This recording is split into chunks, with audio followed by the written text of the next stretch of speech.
Bonsoir. Comme vous le savez, la série 48 heures reconstitue les gardes à vue d'affaires criminelles en se basant sur les procès-verbaux des auditions.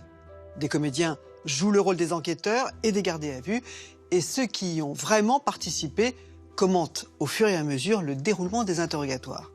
Chaque garde à vue est unique, et ce qui marche pour l'une ne fonctionne pas pour l'autre. Les policiers et les gendarmes ne savent jamais à l'avance qui va parler, qui va se taire, qui va mentir. Et puis, ils doivent s'adapter à la personne qu'ils interrogent. On n'aborde pas de la même manière une femme trompée, un petit jardinier ou une grande bourgeoise. Celle-là, qui n'a pourtant jamais eu affaire à la police ou à la justice, n'est pas la moins coriace. Mais ce qui marche pratiquement à tous les coups, c'est de jouer un interpellé contre un autre dans les cas des dossiers avec plusieurs suspects, comme dans l'affaire Lecouviure par exemple. Lire à l'une ce que l'autre dit d'elle délie les langues. Ça permet de recueillir des aveux, mais aussi de déterminer le rôle de chacun. Parfois aussi, il faut être cruel pour résoudre un crime et ne pas hésiter à se servir de la détresse d'une femme pour coincer son mari. Ainsi va la garde à vue.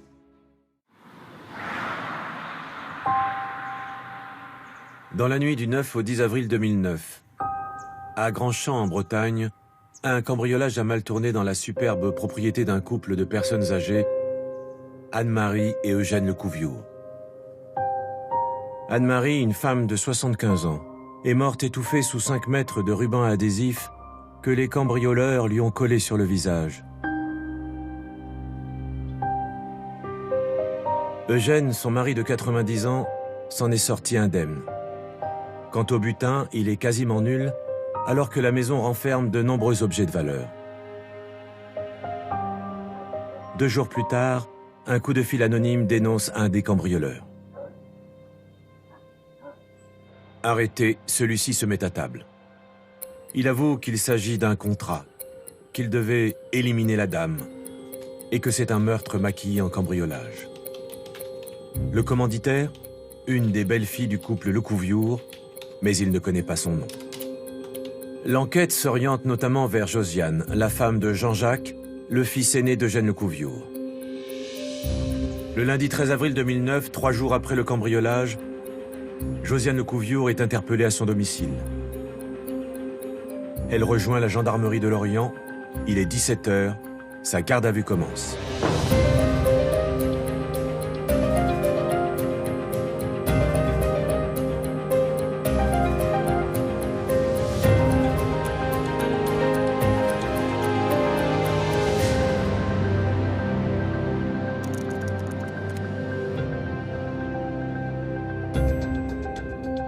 La garde à vue est une mesure de contrainte décidée par un officier de police judiciaire à l'encontre d'une personne soupçonnée d'avoir commis ou tenté de commettre un crime ou un délit. Sa durée est de 48 heures maximum. Ces gardes à vue ont été reconstituées avec des comédiens d'après les procès-verbaux des auditions. Mettez-vous à l'aise, Madame Lecouviure. Nous sommes là pour établir la vérité dans cette affaire. Votre placement en garde à vue et votre audition sont la conséquence des investigations menées après le décès de Madame Lecouviure Anne-Marie, née Dréano, à Grandchamp dans la nuit de jeudi à vendredi dernier. Vous la connaissiez? C'était ma belle-mère. Quelle était la nature de vos relations? Mauvaise, je suppose. Qu'entendez-vous par mauvaise? Ma belle-mère détestait les 3 enfants du premier mariage de son mari. C'est-à-dire? Bah, c'est simple, elle nous détestait. Comment ça se manifestait? Elle empêchait les enfants de voir leur père. Les 2 frères, surtout. Les enfants de mon beau-père. Qui? Ses fils. Jean-Jacques et Philippe. Madame Lecouviure, essayez de vous détendre. Nous ne sommes pas vos ennemis. On cherche juste à comprendre, d'accord? Lorsque je me remémore les auditions de Madame Lecouviure, ce qui m'avait interpellé avec mon collègue Dorval, c'est que dès le départ, elle s'est mise en position de méfiance à notre endroit. Elle n'est pas préparée à ça parce qu'elle n'a jamais connu dans son existence le moindre ennui judiciaire. Elle n'a jamais été confrontée à une enquête policière, criminelle. Josiane Lecouviure pense en tout cas qu'elle n'est pas n'importe qui et qu'elle, effectivement, elle a un réseau social qui lui permettrait de ne pas être plus inquiétée que ça dans cette affaire. Comment votre belle-mère mettait-elle en place ce barrage? Elle était toujours là et elle empêchait les 2 frères de voir leur père. Et ça a toujours été comme ça? Oh, peut-être pas au début. Ça s'est fait au fur et à mesure. Mais alors depuis quand vous aviez ce genre de relation avec elle? Mais il n'y avait aucune relation, enfin pratiquement aucune. On n'a pas été invités au mariage. Anne-Marie et Eugène Lecouviure se sont mariés dans les années 80. Ils avaient chacun de leur côté 3 enfants d'un premier lit. Josiane est la femme de Jean-Jacques Lecouviure, le fils aîné d'Eugène. Mais vous ressentiez de la haine, vous, votre mari ou un autre membre de la famille envers cette femme? Non. Pouvez-vous nous en dire plus? Il y avait quasiment plus aucune relation entre Jean-Jacques et Josiane Lecouviure et le père de Jean-Jacques, Eugène, et donc sa deuxième femme, Anne-Marie. Il n'allait plus au réunion familial, il n'était plus invité. Il y avait eu une fâcherie sur de prétendues rumeurs qui prêtaient à Josiane des mots durs à l'égard de sa belle-mère. De manière apparente, Josiane Lecouviure dit à qui veut bien l'entendre que Anne-Marie Lecouviure est en train de dilapider la fortune du clan Lecouviure. Les Lecouviure sont très fortunés. Et malgré les apparences, la question de l'héritage déchire la famille recomposée. Les enfants d'Eugène ont déjà reçu une part importante, mais ils redoutent qu'à la mort de leur père, la fortune du patriarche revienne à Anne-Marie et surtout à ses enfants. Mon beau-père avait 88 ans. Alors, mon mari et son frère ont demandé à lui parler, comme c'était un mariage. Ils ont voulu parler de l'avenir. Vous voulez dire quoi? C'est-à-dire qu'ils ont voulu parler de d'héritage, quoi. Mon beau-père s'est braqué. On parle pas d'argent dans cette famille. J'aimerais revenir sur ma question. Comment s'est manifesté ce barrage de votre belle-mère? Elle a trouvé indécent que les fils parlent d'argent avec leur père. Votre beau-père se laissait-il manipuler par votre belle-mère? C'est un homme, alors. À partir de là, les hommes sont très vulnérables à ce niveau-là. Mon beau-père n'a pas su valoriser ses enfants et que c'est de là que sont venus tous les problèmes qu'il a eus avec ses fils. Et il est toujours plus facile pour les enfants, si vous voulez, de taper sur une tierce personne que de taper sur son propre père. Et maman a malheureusement pris tout sur elle. C'était certainement dans leur esprit la personne, enfin on va pas dire à abattre, mais la personne qui les empêchait de voir leur père. Quelle est la source de vos revenus? Mon mari, son argent, Vous dépensez combien par mois? je sais pas, 30 000. Je gâte beaucoup autour de moi. Dépenser jusqu'à 30 000 euros par mois de dépenses diverses pour son confort, cela nous a fortement interpellés. Parce que c'est des sommes considérables, même si on avait vu que ces gens-là avaient de l'argent.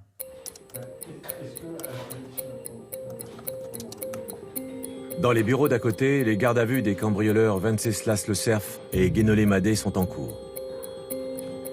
Un troisième homme, Loïc Duguay, qu'ils ont dénoncé comme étant l'intermédiaire, est également entendu.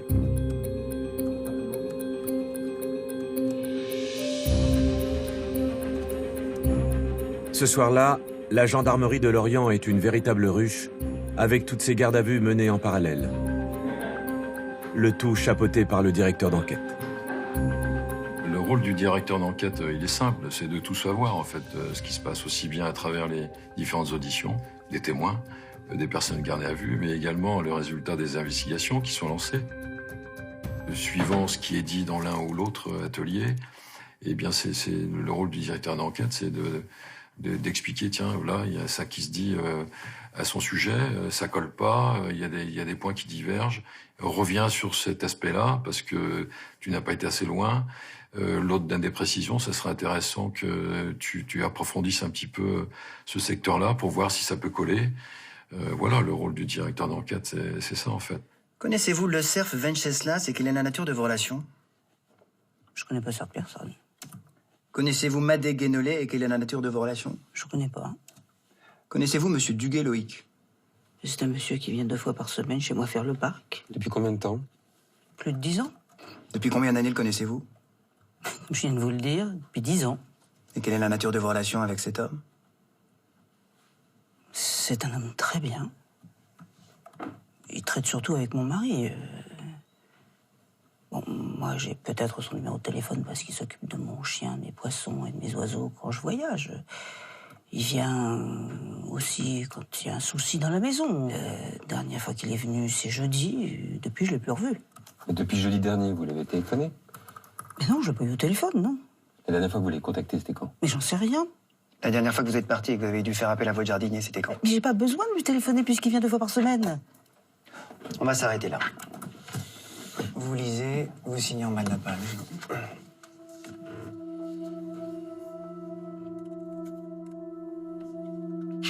Quand se termine la première audition, Josiane est en garde à vue depuis 3 heures seulement.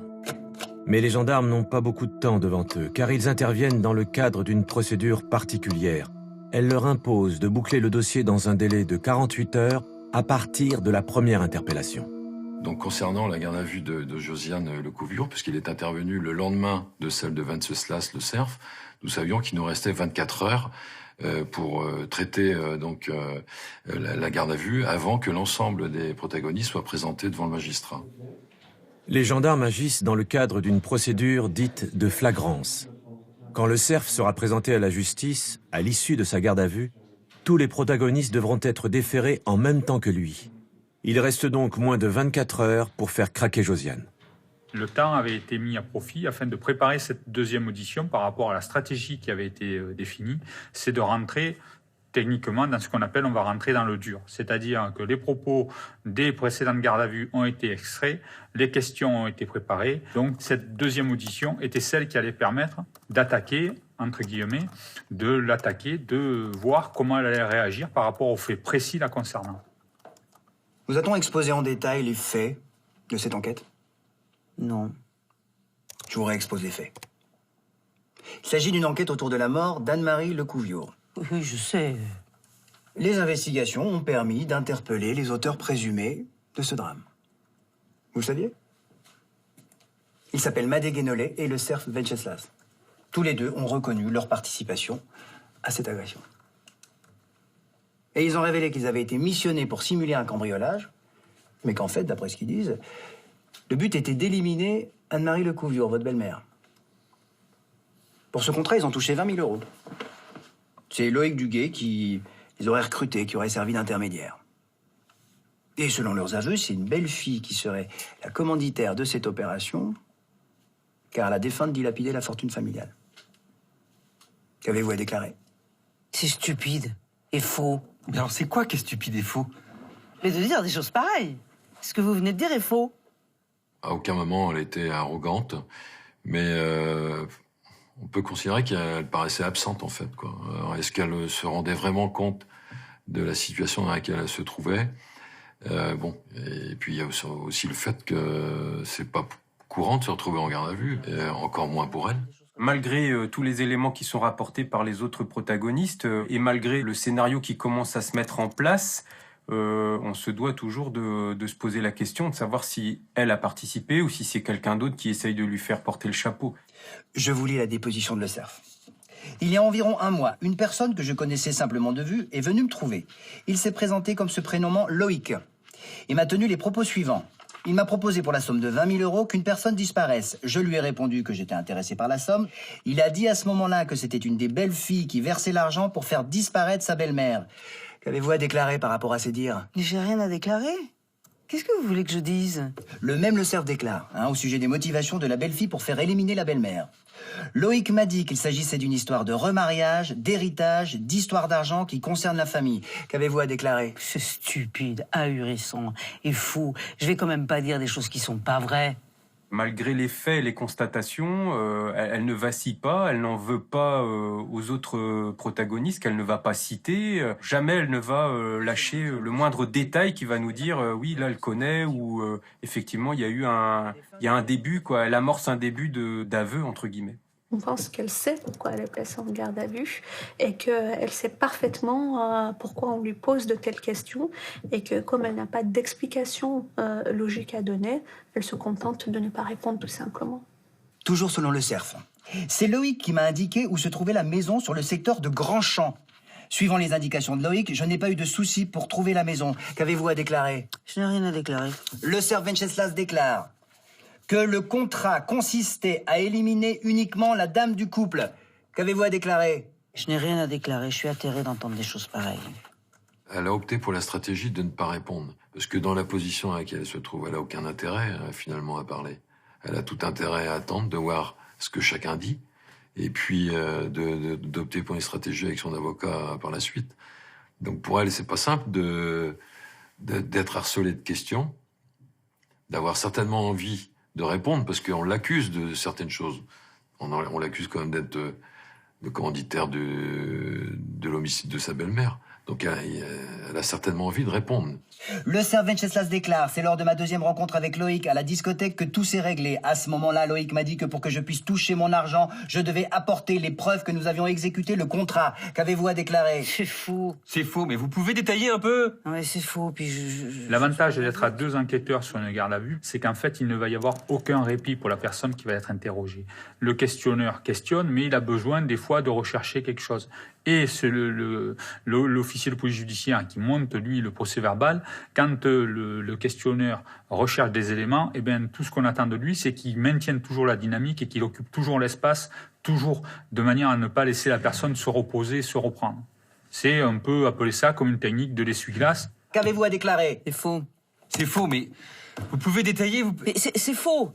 Le Cerf précise également que Loïc a déclaré qu'une seule personne devait disparaître et qu'il s'agissait bien de la dame. Il n'a rien dit sur le monsieur. Qu'avez-vous à déclarer? C'est stupide. C'est faux. Je suis tout de même un peu horrifié d'entendre cette racaille, cette bande de zonards là, qui m'accuse d'avoir tué ma belle-mère. Non mais franchement, ça me donne envie de sauter par la fenêtre. Oh! Et quelquefois, elle a ce qu'on pourrait appeler un franc-parler. Franc-parler qui résulte de sa personnalité, qui est une personnalité, on va dire, assez cash. Et quand elle a quelque chose à dire, elle le dit, quelquefois avec des expressions ou avec des mots qui traduisent bien à ce moment-là sa pensée ou la révolte qui est la sienne devant ce qu'on lui assène. Lorsqu'elle est auditionnée en garde à vue, il paraît qu'un des moyens qui consiste à vouloir couper le rythme des questions des enquêteurs, soit pour elle, soit de simuler une fatigue intense, soit le fait de vouloir prendre des cachets, soit dans une manière théâtrale, elle déclara qu'elle souhaite se jeter par la fenêtre, tellement les questions lui paraissent absurdes. J'imagine la personne garde à vue, il doit avoir le cerveau en ébullition en permanence, à réfléchir en permanence de ce que je peux dire, ce que je peux pas dire. Est-ce que vaut mieux que je me taise ou vaut mieux que je réponde? Et si je réponds, qu'est-ce qu'on va me poser? Ça doit être super fatigant. Dans un bureau à côté, Loïc Duguay, le jardinier de Josiane Lecouviour, est entendu également depuis de longues heures.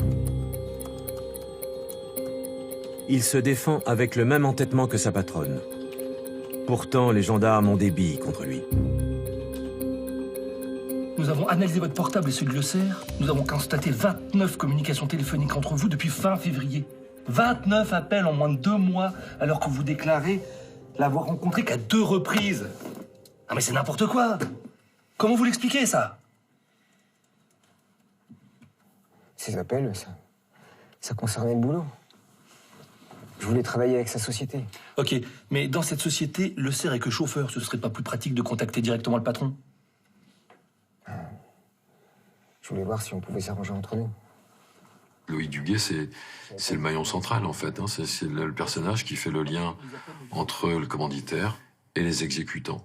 Donc lui, on a passé un petit peu de temps à l'écouter et à essayer de lui faire comprendre que son audition était primordiale pour nous, pour la suite. Le 10 avril dernier, c'est-à-dire quelques heures seulement après la mort d'Anne-Marie Lecouviour, Le Cerf a cherché à vous appeler à plusieurs reprises, alors que vous n'aviez plus le moindre contact avec lui depuis le 25 mars. C'est un peu troublant, ça, non?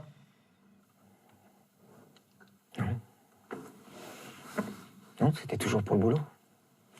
Le Cerf dit que vous avez eu le rôle d'intermédiaire. Le Cerf, il dit que des conneries. Il est poussé à dire non parce qu'on lui lit les déclarations de Venceslas Le Cerf, qui entraînent tout le monde dans un dossier d'assassinat. Et la plus facile des solutions, c'est de nier, d'essayer de gagner du temps. Qu'est-ce qui vous gêne dans le rôle d'intermédiaire? Je comprends pas. C'est pas parce que je connais Le Cerf et puis madame que je me retrouve au milieu de quelque chose que j'ai pas fait, là. Alors peut-être que vous avez pu subir des pressions importantes de la part du ou des commanditaires. Mais non, c'est n'importe quoi ça. Qu'on puisse imaginer des trucs pareils, c'est n'importe quoi. On est obligé de s'acharner dessus. Sur son cas, on ne peut pas faire autrement. Il faut absolument qu'il nous explique le rôle qu'il a tenu vis-à-vis des autres et le rôle qu'il a tenu vis-à-vis de Josiane. Vous êtes pour rien, c'est ça? Ah oui. On va faire une pause. Vous êtes placé en chambre de sûreté. Vous pourrez vous reposer et surtout réfléchir. Je pense pas que vous soyez un mauvais type. Mais je crois que votre patronne, votre madame, elle s'est servie de vous. Et vous, vous essayez de la couvrir. Mais elle va te lâcher. Ouvre les yeux, vous n'êtes pas du même monde. Elle va se défausser sur toi. Si elle l'a pas déjà fait. C'est n'importe quoi, ça. Je pense que toute cette retenue qu'il a eue pendant ce temps de garde à vue était uniquement liée à la relation intime, je dirais, importante, intime dans le sens du respect qu'il vouait pour cette famille. Et tout était lié, sa retenue était liée à ça. C'est quelqu'un qui a un grand sens du devoir.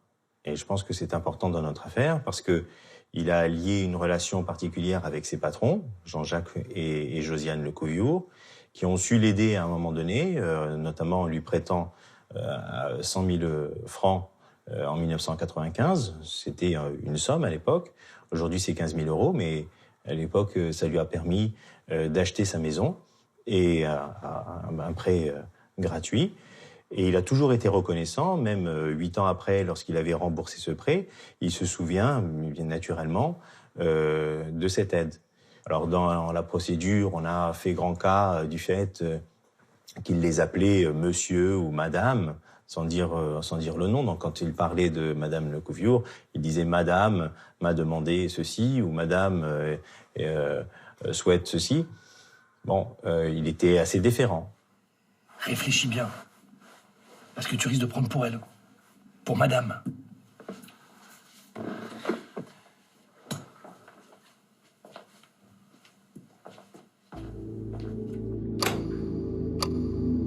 L'heure tourne. Loïc Duguay n'a pas craqué. Pour l'inciter à réfléchir, il est placé en chambre de sûreté.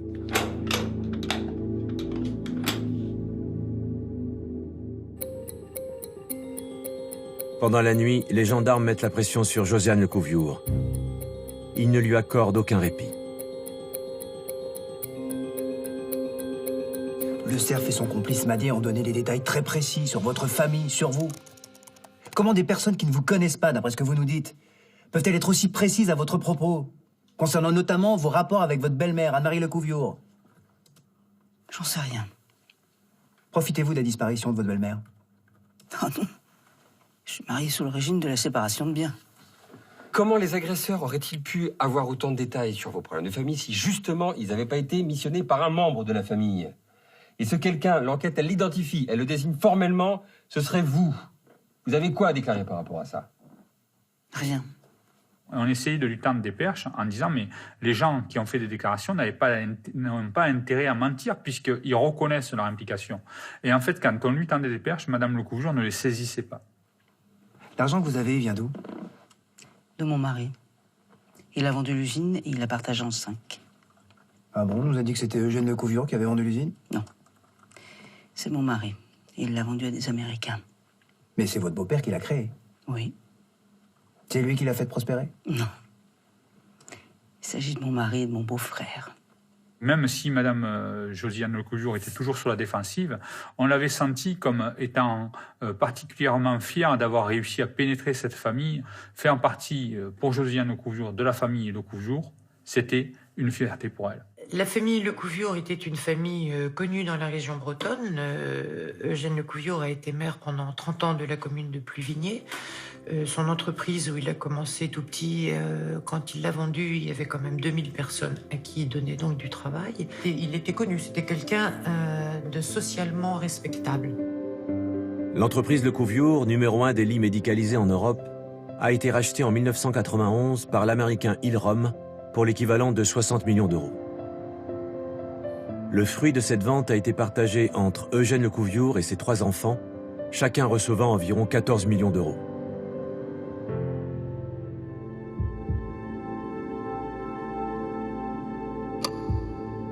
Au milieu de la nuit, puisque Josiane Lecouviure ne lâche rien, les gendarmes changent de tactique. Ils ne lui posent plus de questions directes sur sa participation. Ils lui demandent d'examiner le dossier objectivement avec eux. Comme on vous l'a déjà expliqué, les auteurs de cette agression ont avoué. Ce qui est quand même troublant, c'est que ces malfaiteurs, au lieu de minimiser les faits, aggravent leur cas, au contraire, en expliquant que la finalité de leur acte, c'était d'éliminer l'épouse de votre beau-père. C'est bizarre, non? En effet, oui. C'est très surprenant de leur part. C'est même stupide. Ils ont quel intérêt à faire ça? J'en sais rien, je les connais pas. On va lui dire que l'enquête va très vite et que finalement, si elle réfléchit, il ne manque plus que ses aveux. Ce qui est très étonnant aussi, c'est que des malfaiteurs, après s'être donné tant de mal pour rentrer avec effraction dans une résidence, se contentent d'un si maigre butin. À savoir, une chevalière, une bague, quelques montres et une chaîne. C'est sûr, c'est surprenant. Selon le CER, il aurait reçu les instructions d'un prénommé Loïc. Vous connaissez quelqu'un se prénommant ainsi? Puis je vous l'ai déjà dit, c'est le prénom de mon jardinier. Mais il y a des milliers de Loïc, hein. Non mais attendez, là en l'occurrence, on parle de votre jardinier, Loïc. Est-ce qu'il aurait eu un intérêt particulier à ce que l'épouse de votre beau-père soit éliminée? Mais non, je suis même pas sûr qu'ils la connaissent. Le CERF précise également que la commanditaire des faits serait la belle-fille de la victime. Qu'avez-vous à déclarer? Mais j'ai rien à déclarer, je comprends pas. Je comprends pas, c'est ahurissant. Je peux que vous le répéter, j'ai pas d'autre réponse, moi.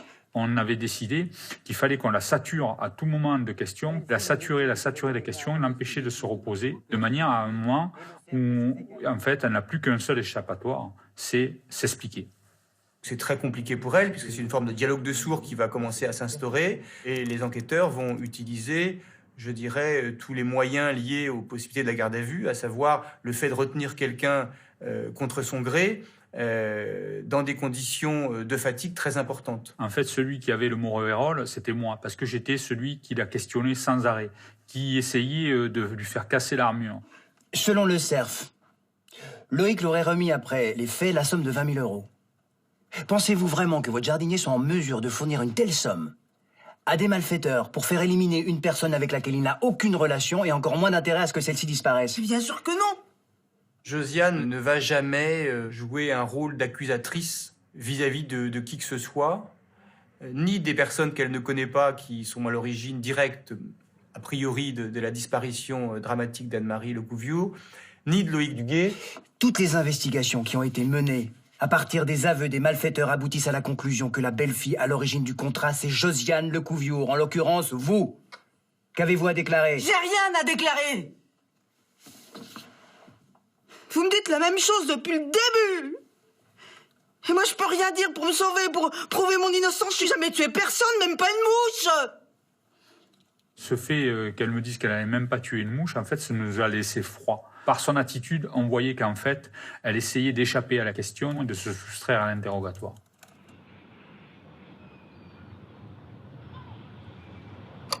La nuit a été longue. À la fin de la 4e audition, malgré le temps qui défile, les gendarmes décident de faire une pause. Ils mettent Josiane Lecouviure en cellule quelques heures afin qu'elle se repose. Le lendemain matin, le mardi 14 avril 2009, ils l'interrogent à nouveau, espérant qu'elle aura compris où était son intérêt. Le CERF Venceslas maintient dans ses aveux le fait qu'il ne connaît absolument pas la belle-fille Lecouviure. Il précise que Loïc lui a raconté avoir travaillé pour elle comme jardinier et que cette femme habite dans le secteur de Lorient, tout comme vous. Je n'ai rien à dire. Interrogé sur le fait de savoir si Loïc lui a dit quelque chose de particulier pour la réalisation du contrat, le CERF répond: Loïc m'a dit que le couple Lecouviure de Grandchamp était en vacances dans leur 2e maison, je ne sais pas où, et qu'il devait revenir fin mars 2009. Là encore, il s'agit d'un élément très précis, venant d'une personne qui n'a aucun rapport avec la famille Lecouviure. Vous ne pensez pas que c'est forcément quelqu'un qui connaît bien la famille qui a pu lui apporter ces précisions? J'ai rien à dire, je sais rien. D'après notre enquête, Eugène Lecouviure n'a qu'une seule belle-fille en titre. Vous. Puisque son 2e fils, Philippe, n'est pas marié. Il est divorcé. Donc vous êtes bien la seule belle-fille en titre. Oui. En faisant comprendre qu'elle est la seule et unique belle-fille et que les éléments orientent vers une action commanditée par une belle-fille, que ça ne peut être qu'elle, je veux lui faire comprendre qu'en fait le nœud coulant est en train de se resserrer très fortement sur elle et que malgré son peu de déclarations, elle sera incriminée et déférée devant le magistrat. L'ensemble des éléments d'enquête convergent vers vous et vous désigne comme la commanditaire de l'agression à l'origine de la mort de votre belle-mère Anne-Marie Lecouviour. Vous déclarez quoi? Je dis que c'est faux. On arrête là. Ok. Dans le même temps, le substitut du procureur de la République s'est déplacé dans les locaux de la gendarmerie. Il rencontre Loïc Duguay sans témoin. Aucun procès-verbal n'est établi. Mais quand l'audition du jardinier reprend, il n'est plus dans le même état d'esprit. J'accepte maintenant de m'expliquer sur mon rôle dans cette affaire. Très bien. Alors, qui vous a demandé de trouver quelqu'un pour commettre ces faits? Madame Lecouviour. Et son mari? Non. C'était uniquement elle. Monsieur Lecouviour n'était pas du tout au courant de la demande de son épouse. Une nuit en garde à vue? Un procureur qui vient dire que c'est beaucoup plus simple d'avouer, c'est beaucoup plus simple de reconnaître la vérité. Mais où est la vérité, ça? Personne s'y intéresse. Et c'est totalement inhabituel. Ce n'est absolument pas prévu par le code de procédure pénale. Le fait de se retrouver devant un magistrat, là, il s'est dit, là, c'est du sérieux quand même. Là, c'est le procureur de la République qui me dit que qu'il faut que je m'explique, quoi. Nous avons quelque chose de très important à vous annoncer, Madame Lecouviour. Dans ses dernières déclarations, Loïc Duguay avoue que c'est lui qui a recruté pour votre compte et moyennant finance le cerf Madé afin d'éliminer votre belle-mère. Qu'avez-vous à déclarer? Sans commentaire. Je sais que je suis accusé, j'ai rien à dire. Duguay déclare tout ce qu'a dit le cerf et la vérité. Tout ce qu'a dit le cerf, c'est la vérité. C'est bien moi qui lui ai demandé d'éliminer Madame Lecouviour à Grandchamp. Il était convenu qu'il devait s'en prendre qu'à Madame et ne pas faire de mal à Monsieur Lecouviour. Et quand Madame Lecouviour vous a-t-elle fait cette demande? C'était il y a peut-être 8 mois. J'étais seul avec Madame. Elle a commencé à me parler des relations familiales chez Lecouviour. Elle m'a raconté que depuis le remariage de son beau-père, il y avait des problèmes dans la famille. Puis elle m'a dit que c'était à cause de la... Duguay dit aussi que ce jour-là, vous avez simplement lancé que votre belle-mère pourrait disparaître dans un accident, par exemple. Vous répondez quoi? Je n'ai rien à déclarer. Il en veut, Josiane Lecouviour. Il se retrouve en garde à vue et il entend les déclarations de Venceslas Le Cerf qui accusent, qui mettent toute la responsabilité sur Josiane Lecouviour. Donc, dans ce moment-là, il en veut énormément à Josiane et il ne pense pas à son intérêt. Il réfléchit à se décharger et à impliquer encore davantage Josiane Lecouviour. Et Josiane Lecouviour vous a demandé de vous charger de cet accident? Pas tout de suite. Pas la première fois. Après, oui. Et puis régulièrement. Elle m'a demandé si je pouvais le faire, cet accident. Et vous? Vous étiez d'accord? Je lui ai pas dit un oui ferme, mais on peut dire que j'étais engagé dans le processus de la chose, quoi. Elle savait qu'il lui était entièrement dévoué et je pense qu'à aucun moment elle s'est imaginée qu'il pourrait avoir des déclarations qui la mettraient en cause, qu'il pourrait dire la vérité. Et alors, vous l'avez provoqué, cet accident? J'ai essayé, mais j'ai pas réussi. Je me suis rendu compte que j'étais pas capable de faire un truc pareil. Alors j'ai envisagé éventuellement de saboter la voiture. Madame, elle m'avait dit que sa belle-mère avait une BM rouge. Et la première étape, c'est la résistance. Et la deuxième étape, c'est quoi? Le soulagement. Hein. Une fois que quelqu'un commence à parler, c'est facile. Le plus dur, c'est de franchir le pas. Après 3-4 passages là-bas, moi, j'ai bien senti que j'étais pas capable de faire un truc pareil, là. C'était pas possible. Duguay affirme, à un moment, je lui ai proposé de trouver quelqu'un pour faire le sale boulot parce que je savais pertinemment que moi, je n'y arriverais pas et que ça ne m'intéressait pas. Vous dites quoi? J'ai rien à dire pour l'instant. Comment elle vous est venue l'idée d'engager quelqu'un pour faire ce boulot?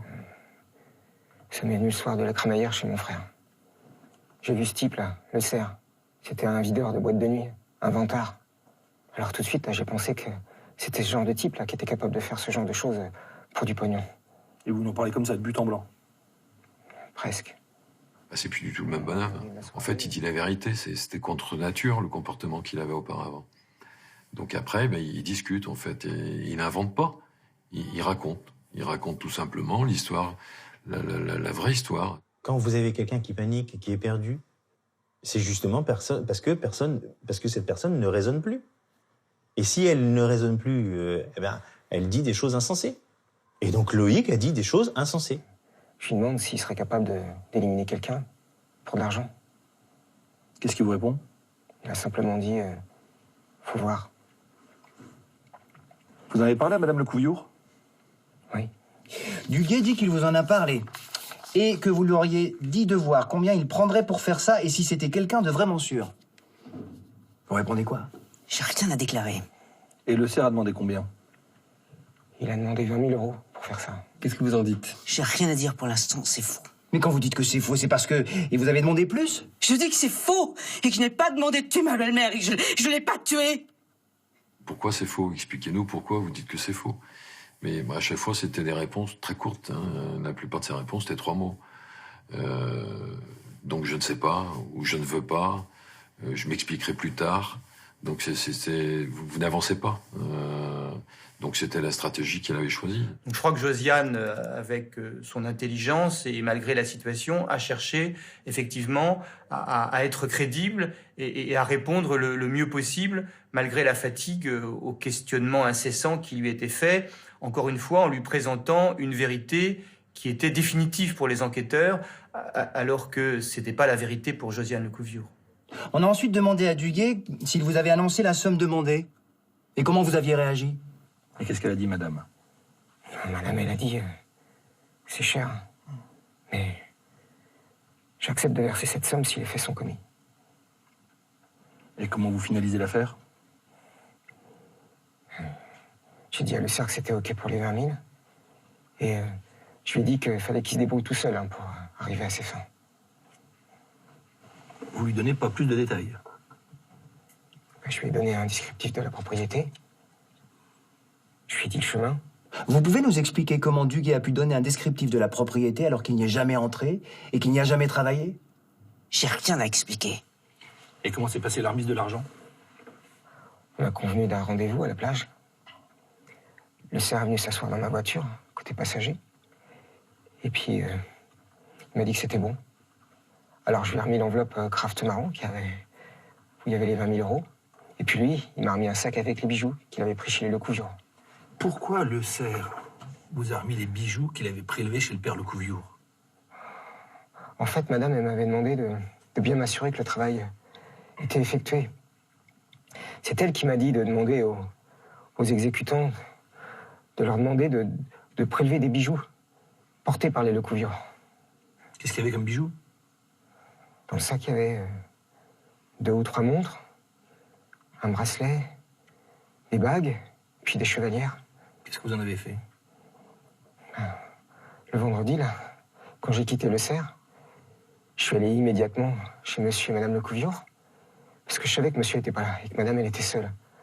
Alors, je lui ai remis le sac de bijoux, on est allé le cacher sous une dalle près de la piscine, et là, elle n'a même pas regardé ce qu'il y avait à l'intérieur.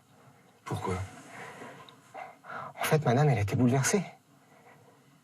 Parce que le matin même, elle avait appris que sa belle-mère, elle avait été tuée lors d'un cambriolage. Si le projet était vraiment un assassinat, elle ne devait pas être bouleversée. Elle s'y attendait. Vous avez touché de l'argent pour votre rôle d'intermédiaire? Rien. Rien du tout. Mais madame, elle m'avait fait la promesse qu'elle me donnerait de l'argent. Sans me dire combien, elle m'avait dit 10 000 ou plus, ça dépendrait, mais moi j'avais dit non, ça m'intéresse pas, moi. J'ai pas fait tout ça pour l'argent. Pourquoi vous avez fait tout ça, alors? Je sais pas, moi. Si j'ai bien compris, vous avez toujours fait ce que les Lecouviure vous demandaient. Entretenir la propriété, leur rendre des services de garde-maison. Alors en fait, est-ce que vous n'avez pas fait tout ça justement parce que vous avez toujours fait ce que les Lecouviure vous demandaient? Je sais pas, peut-être inconsciemment, j'en sais rien.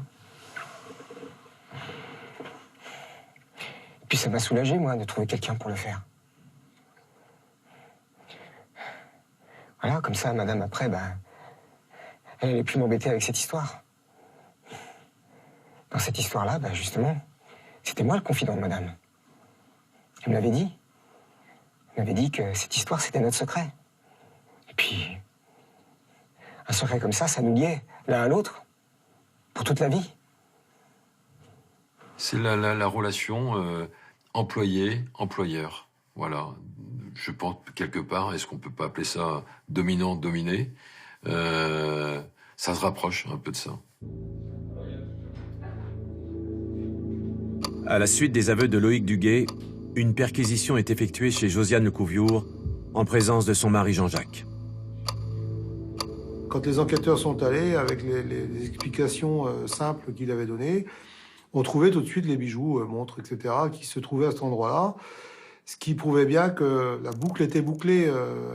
Et la mise en cause de Josiane Lecouviure ne faisait plus beaucoup de doutes sur le fait qu'elle soit bien la commanditaire de tout ça. Et en fait, le nœud coulant s'est resserré complètement sur Madame Lecouviure, sans avoir eu aucune explication de sa part par rapport à son attitude de défense, de méfiance et de rejet depuis le départ. Là, à ce stade, ça devenait surprenant, parce que elle devait saisir l'opportunité qui lui était tendue. Je voulais vous informer que sur les indications de Loïc Duguay et en présence de votre mari, les bijoux dérobés lors de l'agression ont été retrouvés dans votre propriété. Qu'avez-vous à déclarer? Rien. Il y a quand même son mari, Jean-Jacques. Là, doit se rendre compte, elle dit, mais dans quelle situation, quel choc émotionnel pour lui d'être présent, d'être trouvé en présence des bijoux qui appartenaient à son père, là.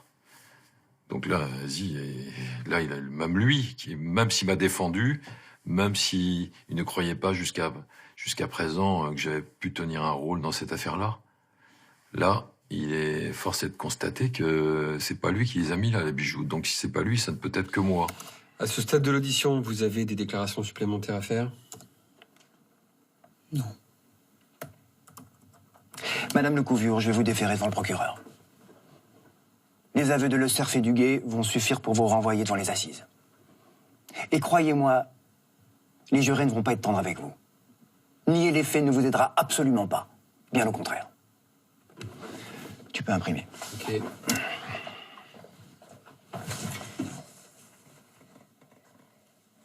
Je vais tout vous dire.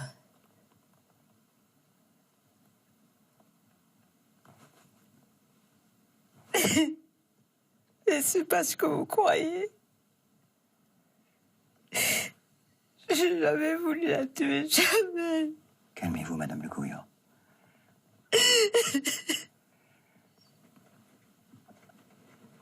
C'est au moment où je passe à proximité d'elle, face à la notification que je venais de lui faire, qu'elle se saisit de ma main, à deux mains, me touchant, se mettant à pleurer, en s'effondrant sur le fauteuil. Elle dit, mais moi, ce que j'ai commandité, c'est un cambriolage, je n'ai pas commandité un homicide.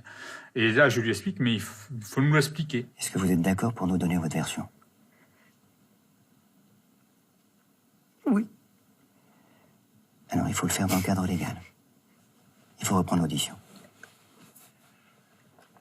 En tant que professionnel, il nous fallait réagir, mettre de côté notre surprise et immédiatement réagir, parce qu'il nous restait même pas une heure pour faire la dernière audition, puisqu'elle était prête à la faire, et également mettre en forme la procédure et déférer Madame Lecouviure devant le magistrat du parquet de Lorient. Donc, effectivement, on a été surpris, mais le professionnalisme a pris le pas de manière à réagir à la situation.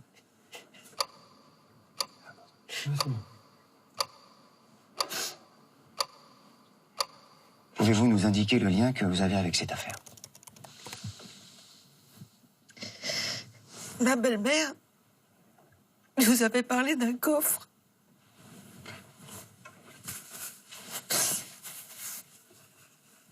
Qu'elle avait dans sa chambre.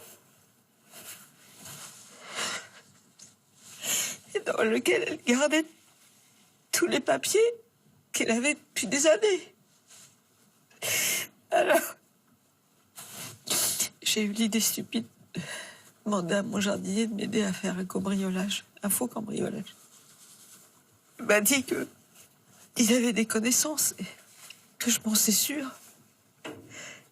Il devait rentrer dans la maison, ouvrir le coffre et me ramener tous les papiers. Donc si je comprends bien, vous avez demandé à Duguay de vous organiser un cambriolage. En aucun cas l'homicide de votre belle-mère. Voilà. Mais il n'y avait pas de coffre. Ces papiers, c'était quoi? C'était un testament. Oui, donc je sais, je me mêlais de ce qui ne me regardait pas, mais je ne pouvais pas supporter que mon beau-frère et mon mari se fassent des illusions. Et qu'est-ce que votre belle-mère vous avait laissé penser par rapport à ces papiers? Eh ben, que la famille allait être dépossédée, tiens. Elle nous avait fait comprendre, à mon mari, son frère et sa sœur, qu'elle allait bien nous entuber. Quand Loïc est venu après les faits, je lui ai dit que ma belle-mère était décédée. Et il était très étonné parce que c'était pas du tout ce qu'il avait voulu. Effectivement, les éléments qu'elle nous déclare n'allaient pas dans le sens de son jardinier. Mais c'était ses explications, c'est ses mots, et on avait donc l'obligation de les recueillir. L'interrogateur, en fait, il doit être un technicien, poser les questions, mais en même temps, ne pas le faire fuir pour l'amener à se confier. C'est un confesseur. Quand Duguay vous a dit qu'il n'y avait pas de coffre, quelle a été votre réaction? J'étais atterrée. Et vous lui avez dit quoi par rapport aux bijoux? Mais je lui ai dit que j'en voulais pas, je les ai même pas regardés d'ailleurs. Mais pourquoi vous nous dites ça seulement maintenant? Vous aviez tout le temps tout à l'heure. Je veux corriger l'image qu'il y a de moi, là. J'ai jamais fait de mal à personne. Je veux pas qu'on me perçoive comme quelqu'un qui a imaginé ça. Je ne suis pas cupide. Je regrette ce qui s'est passé. Vraiment. Je pensais pas que ça allait se terminer comme ça.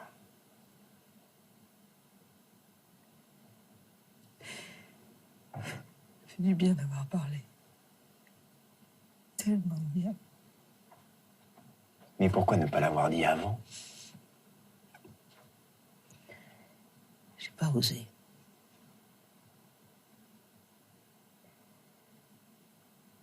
À cause de ma position.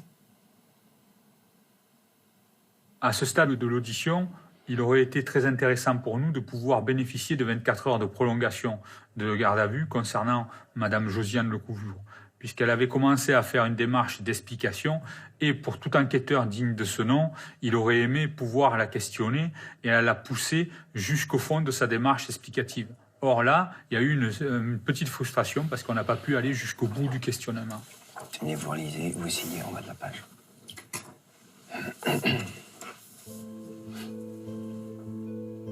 Cette garde à vue se termine à la limite du temps réglementaire. 3 des 4 personnes mises en cause ont avoué un assassinat maquillé en cambriolage. La dernière, Josiane Lecouviou, reconnaît seulement avoir commandité un vol de documents.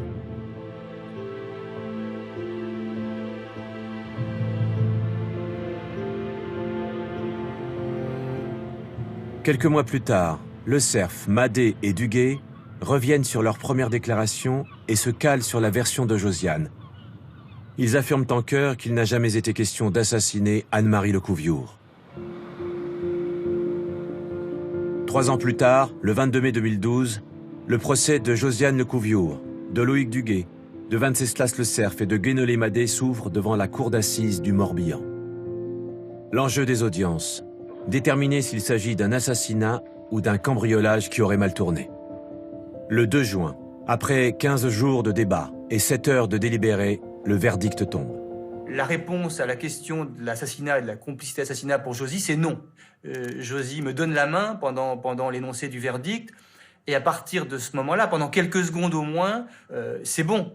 La peine va être une peine, on va dire, acceptable, autour de 10 ans d'emprisonnement, et la sentence, donc la peine tombe comme un coup près, comme d'habitude aux assises, c'est 15 ans de réclusion criminelle, Ce qui nous semble à ce moment-là totalement disproportionné par rapport évidemment à la personnalité de Josiane qui, tout le monde le sait, hein, personne ne remet ça en cause, est une femme avec un passé sans tache et qui n'est pas dangereuse pour l'ordre public.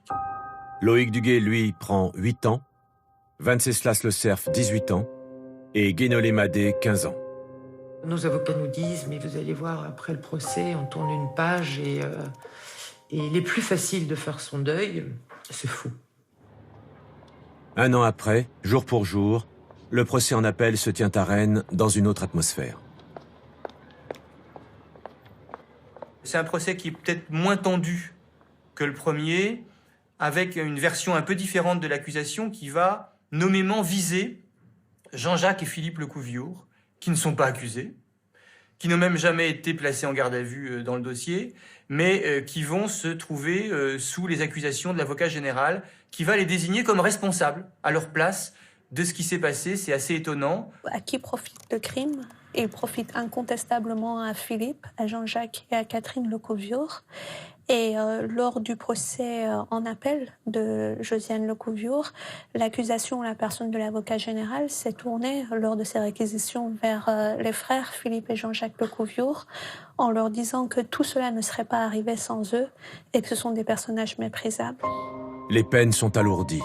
16 ans au lieu de 15 pour Josiane Lecouviour et 9 ans contre 8 pour Loïc Duguay. À nouveau, l'assassinat n'est pas reconnu. Les peines données, c'est vrai, ont pu nous donner satisfaction parce que ça a été des peines que l'on donne lorsqu'il y a eu assassinat, mais l'assassinat n'a pas été reconnu. Or, pour nous, maman, avec ce qu'elle a eu, elle a été assassinée.